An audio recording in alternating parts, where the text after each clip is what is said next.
comment Adam imputa à lui-même la faute qu'il avait commise, disant « Ô Seigneur, nous avons péché », et comment Iblis imputa sa propre faute à Dieu, disant « Parce que tu m'as induit en erreur ». Considère à la fois notre action et l'action de Dieu. Considère notre action comme existante. Ceci est manifeste. Si l'action des êtres créés n'existe pas de façon évidente, alors ne dis à personne « Pourquoi as-tu agi ainsi ?» L'acte créateur de Dieu amène nos actions à l'existence. Nos actions sont les effets de l'acte créateur de Dieu. Un être rationnel perçoit ou bien la lettre, l'extérieur, ou bien le dessin intérieur.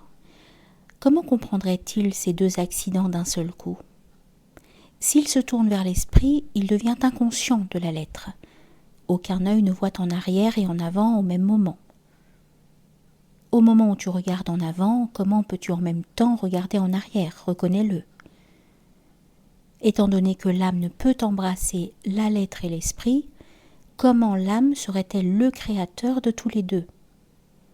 Ô mon fils, seul Dieu comprend tous les deux. Une des actions ne l'empêche de susciter l'autre action.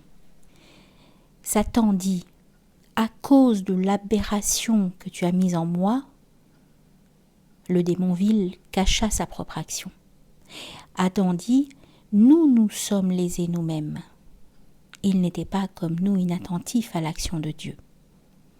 Par respect, il dissimula l'action de Dieu par rapport au péché. En rejetant le péché sur lui-même, il fut béni. Après son repentir, Dieu lui dit « Ô Adam, n'ai-je pas créé en toi ce péché, ces tribulations ? N'était-ce pas mon décret et destin ? Comment as-tu caché cela au moment de t'excuser ?»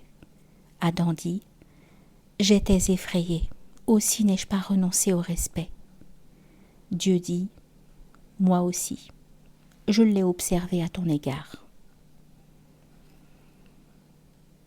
Quiconque apporte le respect reçoit le respect en retour. Quiconque apporte du sucre mange des gâteaux aux amandes. Pour qui sont les femmes bonnes, pour les hommes bons ? Traite ton ami avec honneur. Offense-le et tu verras. Ô mon cœur, apporte une parabole pour montrer la différence afin de connaître ce qui distingue la contrainte du libre arbitre. Par exemple, une main qui tremble involontairement et la main d'une autre personne que tu fais trembler en la repoussant de l'endroit où elle se trouve, sache que ces deux mouvements sont créés par Dieu, mais il était impossible de comparer celui-ci et celui-là. Tu regrettes d'avoir fait trembler cette main ? Comment l'homme affligé d'un tremblement ne le regretterait-il pas ? C'est là une recherche intellectuelle. À quoi bon cette recherche, ô toi qui es habile ? Afin que peut-être un homme à la faible intelligence puisse acquérir quelque idée de la vérité. Toutefois, la quête intellectuelle, même si elle est aussi précieuse que des perles et du corail, est autre que la quête spirituelle. La quête spirituelle se situe à un autre niveau. Le vin spirituel est d'une autre nature. Au temps où la quête spirituelle était de mise, ce Omar était l'ami intime de Boul Hakem. Mais quand Omar s'éloigna de l'intellect pour aller vers l'esprit, Boul Hakem devint Boudjahl, le père de l'ignorance, en faisant des recherches à ce sujet. Il est parfait du point de vue de la perception sensorielle et de la compréhension, bien qu'en fait il soit ignorant en ce qui concerne l'esprit. Sache que cette quête de l'intellect et des sens s'occupe des effets ou des causes secondes. Cette quête spirituelle est soit l'émerveillement, soit au-delà de l'émerveillement. L'illumination de l'esprit arrive.